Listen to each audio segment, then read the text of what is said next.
José do Egito. Parte 2. O poço, a traição e as correntes. Eles o jogaram no fundo de um poço, sem imaginar que Deus já estava preparando o caminho para o trono. A escuridão chegou antes do silêncio. Quando o corpo de José atingiu o fundo do poço, o ar lhe fugiu dos pulmões. A dor subiu pelas pernas, pelas costas, pelo peito. Mas nada doeu mais do que a ausência de vozes. Nenhum irmão chamou seu nome. Nenhuma mão se estendeu. Somente sombras. Somente frio. Somente abandono. José tentou enxergar o céu. Um pequeno círculo de luz se abria muito acima dele. Pequeno demais. Distante demais. Ele gritou: "Rubem, Judá, por favor!" O eco devolveu suas próprias palavras. Vazias. Lá em cima, os irmãos se afastaram alguns passos. O coração de alguns batia acelerado. Outros fingiam indiferença. O ódio havia vencido, mas ainda precisava decidir como vencer. "Não o matemos", alguém disse, tentando aliviar a própria consciência. "O que ganhamos com isso?" O silêncio voltou. Até que uma ideia surgiu. Fria, calculada, irreversível.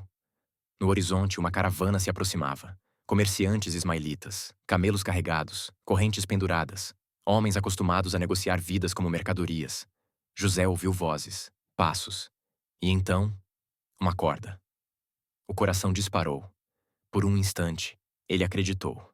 Acreditou que seria resgatado. Acreditou que tudo não passava de um castigo. Mas quando sentiu o aperto nos pulsos, ele entendeu. Não era salvação, era venda. José foi puxado para fora do poço. A luz feriu seus olhos. Ele respirou fundo, mas o alívio durou pouco. Ao redor dele, rostos conhecidos, rostos frios. Por quê? Foi tudo o que conseguiu dizer. Ninguém respondeu. 30 moedas trocaram de mãos. O som do metal selou o destino. O filho amado. Agora era escravo. As correntes foram colocadas. Frias. Pesadas. Definitivas. Cada passo para longe dos irmãos era um golpe no coração. José virou-se uma última vez. Esperava arrependimento. Esperava hesitação. Não encontrou nada. A poeira do caminho encobriu seu passado. A caravana avançava pelo deserto. O sol castigava. O vento queimava.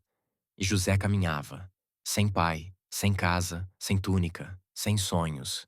Ou assim parecia. As noites eram longas.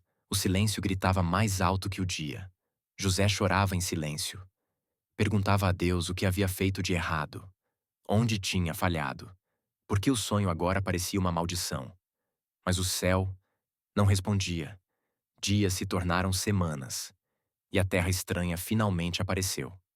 Egito. Um lugar de deuses falsos, palácios grandiosos e corações duros. Um lugar onde escravos não tinham nome. Apenas valor. José foi levado ao mercado. Examinado como objeto. Músculos avaliados. Dentes observados. Até que um homem parou. Potifar. Capitão da guarda de Faraó. O martelo bateu. A negociação terminou. José agora pertencia a outro senhor. Ao atravessar os portões da casa de Potifar, algo invisível o acompanhava. Algo que não havia ficado no poço, nem no deserto. Deus. Mesmo sem entender. Mesmo ferido. Mesmo traído. José decidiu não se entregar ao ódio. Ele trabalhou, serviu, obedeceu. E algo começou a acontecer. Tudo o que José tocava prosperava. Os campos produziam mais. A casa florescia. A ordem se estabelecia. Potifar percebeu. O escravo hebreu era diferente. Pouco a pouco, José foi sendo elevado. Responsabilidades aumentaram.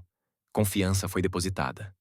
Até que, um dia, Potifar colocou tudo sob sua administração. Tudo. Exceto sua esposa. Mas o sucesso tem um preço. E a tentação não bate à porta. Ela entra. Os olhos da esposa de Potifar seguiram José. Dia após dia. Desejo crescendo. Limites sendo testados. Deite-se comigo. A proposta era direta. O risco era real.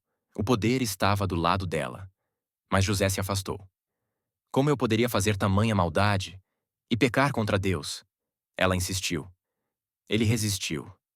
Até o dia em que não havia testemunhas. Ela o agarrou. Ele fugiu, mas deixou para trás sua capa. E com ela, a verdade. A mentira foi construída rapidamente. Lágrimas falsas, acusações afiadas.